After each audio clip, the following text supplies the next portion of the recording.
আমার তৈয়ব শাহ কিবলা কাবা রহমতুল্লাহ আলাইহি যখন হেফজখানার মধ্যে ভর্তি হলেন, হেফজখানার হুজুরকে আমার রাসূল পাক সাল্লাল্লাহু তাআলা আলাইহি ওয়াসাল্লাম স্বপ্নে দেখালেন, শোনো শোনো, তোমার এই মাদ্রাসার মধ্যে আমার একজন আওলাদ পড়ালেখা করে, তাকে একটু পরিচর্যা করবা, দেখে শুনে রাখবা।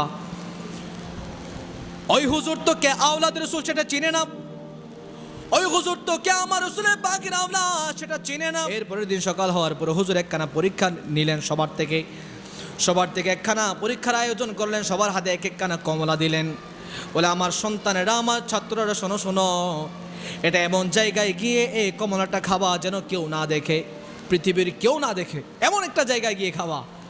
তখন সবাই সন্তানগুলো লুকায়িত হয়ে গেলেন, এক এক জায়গায় লুকাই গেলেন।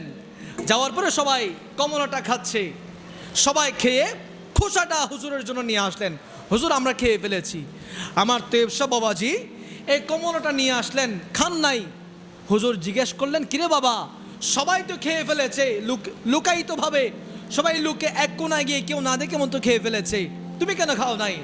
তখন আমার তৈয়ব শাহ কিবলা কাবা বলতে লাগলেন, হুজুর আপনি তো বলেছেন পৃথিবীর কেউ না দেখে মতো। হুজুর আমি যেখানে যাই না কেন, কেউ না দেখলেও একজন দেখছেন, তিনি কে? আমার কথা বলেন, তিনি কে? আল্লাহ। কেউ না দেখলেও আমার আল্লাহ দেখছেন, সেই জন্য হুজুর আমি খাইতে পারি নিয়ে আসছি।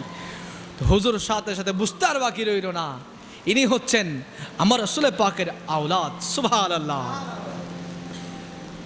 যিনি 6 মাস 5 মাস বয়সে তার দাদা পীরের অনুরোধে, দাদা পীরের আদেশ মানো করতে গিয়ে 5 মাস বয়সে হাতে নিজে নিজে সিন্নি খেয়েছিলেন। সুবহানাল্লাহ। 2 বছর বয়স, দাদা পীর বললেন, বাবা তুমি এখন বড় হয়েছো, মায়ের দুগ্ধ আর পান করা যাবে না।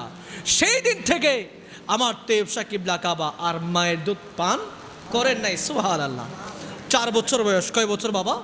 4 বছর বয়স। বাবা যাচ্ছেন মসজিদে, আমার শাহিন সিরিকুটি যাচ্ছেন কোথায়? মসজিদে। জিজ্ঞেস করলেন, বাবা কোথায় যাচ্ছেন? বলে মসজিদে যাচ্ছি। বলে মসজিদে কেন যাচ্ছেন? বলে আল্লাহকে দেখার জন্য। 4 বছর বয়স মাত্র। আমার তৈয়ব শাহ বাবাজি বললেন, বাবা আমিও আল্লাহকে দেখতে চাই। সুবহানাল্লাহ। কয় বছর বয়স বাবা? 4 বছর বয়স। আর আমাদের সন্তানকে আমরা কি করি? যখন খাবার খাই না, মোবাইলটা ধরাই দিই কার্টুন দিয়ে। কথা বলেন ঠিক কিনা? আমাদের সন্তানদেরকে বিনোদনের মাধ্যম হিসেবে মোবাইলটা ধরাই দিই। আর আমার শাহিন শাহ সিরিকুটি রহমতুল্লাহ আলাই 4 বছর বয়স থেকে সন্তানকে নিয়ে গিয়েছেন মসজিদের মধ্যে। সুবহানাল্লাহ।